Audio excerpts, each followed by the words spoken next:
Hi മക്കളെ, അസ്മാസ് ബ്ലോഗിലേക്ക് എല്ലാവർക്കും സ്വാഗതം.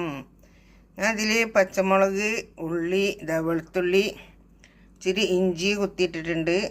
ഇതെല്ലാം കൂടെ നമുക്ക് ഇത്തിരി മസാലകളെല്ലാം പിന്നെ ഞാൻ അടുപ്പത്ത് ചാട്ടുകയാണ് കേട്ടോ. പിന്നെ ഇതിലെന്താ മുളക് പരികിയത് വയ്ക്കുക. ഞാൻ മീൻ പൊരിക്കാൻ വേണ്ടിയിട്ട് ഇതിലിട്ട് മുളക് പരട്ടി എടുത്ത് വെച്ചതാണ്. അപ്പോൾ ബാക്കി ഞാനിതാ കാണിച്ചു തരാം. ഇതാ നമ്മൾ തേങ്ങ ആട്ടി എടുത്തിട്ടുണ്ട് കേട്ടോ. ഇനി ഇതിലേക്ക് തന്നെയാണ് ഞാൻ ചുവന്നമുളക്, പിന്നെ മല്ലിപ്പൊടി, ജീരകം എല്ലാം ഇട്ടാട്ട്. ഇതിലിട്ടിട്ട മല്ലിപ്പൊടി, മുളകും പൊടി, മഞ്ഞൾപ്പൊടി, ജീരകം, ഉലുവ എല്ലാം ഇട്ട് പീഞ്ഞ് വെച്ചതാ. പുളിവെള്ളമാണിത്. അപ്പോൾ തേങ്ങയും ജീരകവും പുളിവെള്ളവും ഇതെല്ലാം കൂടെ കൂട്ടി നമുക്കൊന്ന് ആട്ടിയെടുക്കണം. എന്നിട്ട് മക്കളെ ഇതിലേക്ക് ഞാൻ ഉപ്പ് ഇട്ടിട്ടുണ്ട്, 1.5 സ്പൂണ്. ഇതെല്ലാം കൂടെ ആട്ടി മസാല മുഴുവൻ പറഞ്ഞില്ല എല്ലാ സംഭവം ഇട്ടതൊന്ന് ആട്ടിയിട്ടുണ്ട്. ഗ്ലാസും കൂടെ വെള്ളം ഒഴിച്ചിട്ട് ഒന്ന് കുലുക്കി കഴുകണം. എന്നിട്ട് ഇതിൽ കൂടെ ഒഴിച്ച് കൊടുക്കുക. അത് നല്ലോണം അടുപ്പത്ത് കത്തിച്ച് വേവട്ടെ. എന്നിട്ട് നമുക്ക് മീൻ ഇട്ട് കൊടുക്കാം. കുറച്ച് കരിവേപ്പില ഇട്ട് കൊടുത്തിട്ടുണ്ട്. ബാക്കി നമുക്ക് ഇറക്കാൻ നേരം വെക്കുക. അങ്ങനെ ഇതെല്ലാം കൂടെ ഒന്ന് കൂട്ടി ഇളക്കി നല്ല അസലായിട്ടൊന്ന് വേവട്ടെട്ടാ മക്കളെ. വേറെന്താ വിശേഷം? സുഖമല്ല, എല്ലാവർക്കും സുഖമായിരിക്കട്ടെ. ഇതൊക്കെ കഴുകി മൂടൊക്കെ ചെത്തി വൃത്തിയാക്കി വെച്ചിട്ടുണ്ട്. നമ്മൾ ഉപ്പേരിക്ക് ഇതാണ് കേട്ടോ. ഇതൊക്കെ അരിഞ്ഞ് റെഡിയാക്കട്ടെ. അപ്പത്തിന് കറി വേവട്ടെ. അങ്ങനെ ഇത് ഓരോന്നെടുത്ത് നമുക്ക് ഇങ്ങനെ ചെറുങ്ങനെ വരക്കിട്ടിട്ട്, നല്ല വൃത്തിയില്ല കേട്ടോ. ചിലതൊക്കെ നല്ല ഇങ്ങനത്തെ ഇത് വേഗം ഉള്ളിൽ കെട്ടും വരിയും പുഴും ഒക്കെ ഉണ്ടാവും. അതൊക്കെ നോക്കി ശ്രദ്ധിച്ചെടുക്കണം. എല്ലാവർക്കും അറിയാലോ ശ്രദ്ധിക്കണം എന്നുള്ളത്. ഞാൻ പറഞ്ഞെന്നുള്ളൂ. നമ്മൾ ആദ്യം അങ്ങനെ അരിഞ്ഞിട്ട് പിന്നെ ഇങ്ങനെ ക്രോസാക്കി ഒന്നും കൂടെ അരിയുക. കൂട്ടാതെ തിളച്ചും കൊണ്ട് നിൽക്കുന്നുണ്ട്. ചിന്തിപ്പോവും. മൂടി തുറന്നേക്കട്ടെ. അത് വെന്തുകൊണ്ടിരിക്കട്ടെ. എന്നിട്ട് നമ്മളിത് ഇങ്ങനെ ചെറുങ്ങനെ അരിയുക.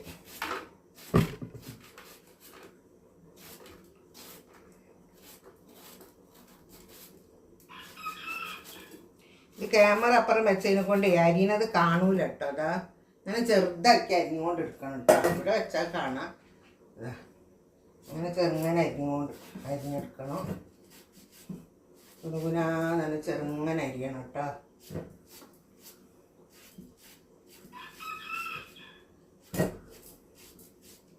ഇതിലെടുക്കാൻ നമ്മൾ കറി ഒന്ന് നോക്കിക്കാട്ടെ. അടക്കട്ടെ.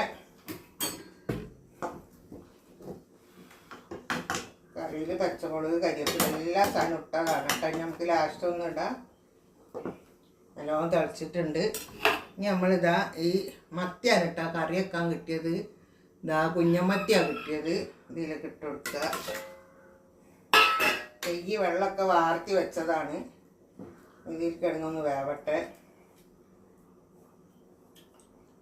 കുറച്ചും കൂടെ ഉപ്പിടണം കേട്ടോ. ഉപ്പ് കുറവാണ്. ഒന്ന് വേവട്ടെ. ഇതട്ടാ നമ്മളെ കറി ആയിട്ടുണ്ട്. കുറച്ചും കൂടെ കരിവേപ്പില നമുക്ക് ഇതിലിടാം. എന്നിട്ട് ഇത് ഇറക്കി വെക്കാം കേട്ടോ. നല്ല കുറുങ്ങനുള്ള നല്ല കറിയാണ്. വെള്ളം പോലത്തെ കറിയല്ല കേട്ടോ. ഇതാ വെന്ത് റെഡിയായി. നമുക്കിത് ഇറക്കി വെക്കാം. കറി റെഡി ആയിട്ടുണ്ട്. തീ ഓഫ് ചെയ്താൽ ഏതായാലും ഞാനിത്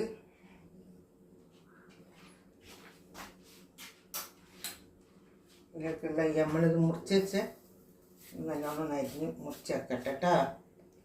വേറെന്താക്കൾ എല്ലാവർക്കും സുഖമല്ലേ? സുഖമാണ് വിചാരിക്കുന്നത്. സുഖവും സമാനവും സന്തോഷവും ഉണ്ടായിരിക്കട്ടെ എല്ലാവർക്കും. വിദേശ നാട്ടിൽ ഓരോ പ്രശ്നവും കാര്യമൊക്കെ ഉണ്ട്. കുറച്ചൊക്കെ ഇങ്ങനെ കഴിഞ്ഞാക്കി എന്നൊക്കെ പറയുന്നുണ്ട്. എന്നാലും ഇനി വിദേശത്തൊരു ബുദ്ധിമുട്ടും ഇല്ലാണ്ടിരിക്കട്ടെ. പഠിച്ചവൻ എല്ലാവരും കാത്തു രക്ഷിക്കട്ടെ. വിദേശത്തായാലും നമ്മളെ ഈ നാട്ടിലായാലും എവിടെ ആയാലും കയറിയിട്ട് ഇങ്ങനെ നോക്കുന്നുണ്ട് കേട്ടോ. അതായാലും ഒരു കുഴപ്പമില്ല. കുഴപ്പമില്ലാത്ത നല്ലതാക്കൂലി കിട്ടിയ വൈദ്യുനിയ. പൊരിച്ചൊക്കെ ചെയ്തല്ല അന്ന്. അതാണ് നല്ല വൈദ്യുനിയ കിട്ടിയത്. അപ്പം ഇതിങ്ങനെ ചെറുങ്ങനെ അരിഞ്ഞിട്ട് കുറച്ച് ഉള്ളി അരിയുക, പച്ചമുളക് അരിഞ്ഞിട്ടാൽ നല്ല അടിപൊളി സാധനമാണ്. എണ്ണ ചൂടായി കടുകിട്ട് നമുക്ക് അതിലേക്ക് ഉപ്പേരിൻ്റെ ഇട്ട് കൊടുക്കുക.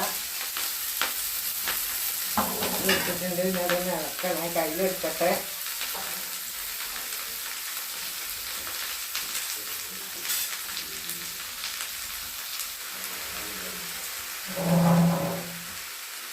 അതാ കണ്ടില്ലേ, ഉപ്പേരി വെക്കുകയാണ്. ഇതാ നമ്മൾ ഉപ്പേരി റെഡി, ചോറ് റെഡി, എല്ലാവരും വെള്ളം വെച്ചിട്ടുണ്ട്. ഇതൊക്കെ തിന്നാൻ തുടങ്ങിയിട്ടുണ്ട്. പാത്തുട്ടി ഇതാ തിന്നുന്നു.